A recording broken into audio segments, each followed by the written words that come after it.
رمضان کی اہمیت کے بارے میں نبی پاک علیہ الصلوۃ والسلام کی بڑی خوبصورت حدیث پاک ہے کہ اگر میری امت کو معلوم ہوتا رمضان کیا ہے تو وہ تمنا کرتے سارا سال ہی رمضان ہو۔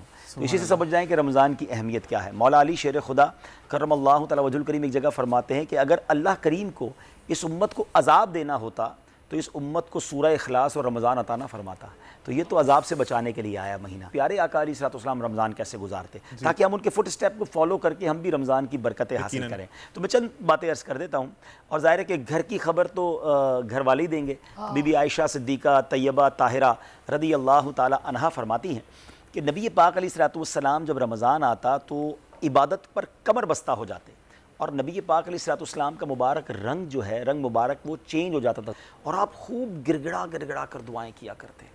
تو اب ہم نے چیک کرنا ہے کہ ہم ایسا تو نہیں کہ بستر پر زیادہ وقت گزار رہے ہیں، تو اللہ کرے کہ ہم نبی پاک کی اس ادا کو ادا کریں کہ ہم خوب دعائیں کریں، ایکسٹرا نوافل پڑھیں خوب۔ اچھا، پھر اس کے بعد ایک اور نبی پاک کا انداز کیا ہوتا تھا کہ رمضان میں جبریل امین پیارے آقا علیہ الصلوۃ والسلام کے پاس آتے، تو پیارے آقا جبریل امین کے ساتھ قرآن کا دور کیا کرتے۔ تو میری یہ بھی گزارش ہے آپ کے ویور سے، آپ کے توسل سے، کہ خوب تلاوت قرآن کریں۔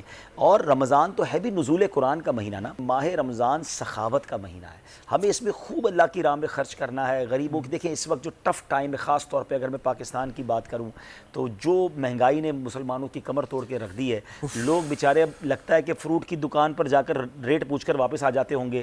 شاید جن کے گھروں میں پچھلے سال دسترخوان پر فروٹ اور اچھی کھجوریں ہوتی ہوں گی، ہو سکتا ہے وہ بھی بیچارے پانی سے افطار کرتے ہوں۔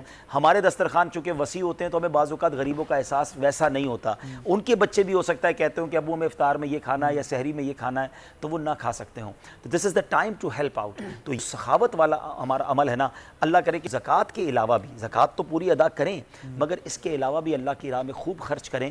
بعض اوقات حضور ہوتا یہ ہے کہ جب ہم خرچ کرتے ہیں نا تو شیطان دل میں وسوسے ڈالتا ہے کہ یار پیسے کم ہو جائیں گے، میری تو سیلری اتنی ہے، میری سیونگ اتنی ہے۔ ایک دنیا کا کیلکولیٹر ہے جو بتاتا ہے کہ 1,00,000 روپے میں سے 2,500 زکوٰۃ دو گے تو 97,500 رہ جائیں گے، کم ہو جائیں گے 2,500۔ اور ایک رحمت کا کیلکولیٹر ہے، وہ ملٹیپلائی کر کے دیتا ہے، اور وہ دنیا دیکھ رہی ہے۔ یعنی میں، یہ صرف میرا ایکسپیرینس نہیں ہے، آپ کا بھی ایکسپیرینس ہوگا، شاہ صاحب کا بھی ہوگا، ساری دنیا جس نے اللہ کی راہ میں خرچ کرنا ہے اس کا ملٹیپلائی ہونا ہی ہونا ہے۔ آپ یہ نوٹ کر لیں، کسی سے بھی پوچھ لیں کہ زکوٰۃ پوری دی تھی پچھلے سال، اس بار بتاؤ کم دی ہے زیادہ دی ہے، بتائے گا زیادہ دی ہے۔ تو زکوٰۃ زیادہ ہونے کا کیا مطلب ہے؟ پیسے زیادہ ہو گئے، ویلتھ زیادہ ہوئی نا۔ تو یہ ڈیفینیٹلی، اچھا نبی پاک کا ویسے تو ہر فرمان حق ہے، اس میں تو پیارے آقا علیہ الصلوۃ والسلام نے قسم اٹھائی ہے کہ میں اللہ کی قسم کھا کر کہتا ہوں اللہ کی راہ میں خرچ کرنے سے مال کم نہیں ہوتا۔